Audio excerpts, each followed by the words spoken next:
আসসালামু আলাইকুম আলাল কবর রাব্বির হামহুমা কামা রাব্বায়ানি সগীরা রাব্বির হামহুমা কামা রাব্বায়ানি সগীরা। হে আল্লাহ, আমাদের পিতামাতা আত্মীয়স্বজন যারা কবরে শুয়েছে, তুমি তাদেরকে জান্নাতবাসী দান করো এবং মাহে রমজানের যারা দিনের থেকে বিদায় হয়ে গেছে তাদেরকে তুমি জান্নাতবাসী দান করো।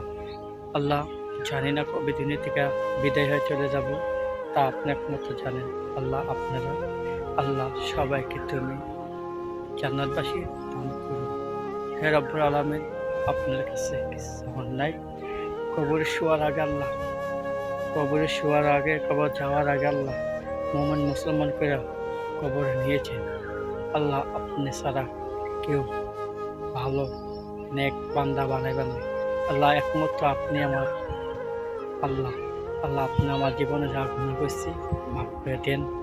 লা ইলাহা ইল্লাল্লাহ মুহাম্মাদুর রাসূলুল্লাহ। মাহে রমজান আশা করছে 2025 সালে আপনারা বাপ মার জন্য সবাই দোয়া করবেন। আল্লাহ যেন যার বাপ মা দুনিয়াতে আছে সবাই যেন হায়াত দান করে আল্লাহ ভালো রাখে, এবং যাদের বাপ মা দুনিয়াতে নাই তাদেরকে যেন দোয়া করবেন। মাহে রমজানে বেশি বেশি বরকত টাকা পয়সা দিবেন, আল্লাহ কত বরকত দিব। বেশি দান করবেন, মাহে রমজানে বেশি বেশি মানুষকে উপকার করবেন, এবং যা আছে আপনারা তাই সন্তুষ্ট হয়ে ইফতারি করবেন, মানুষকে মিলেমিশে খাবেন। বন্ধুরা, আল্লাহ বলছে যে আমার বান্দাকে চাবে তাকে আমি অনেক কিছু দেব।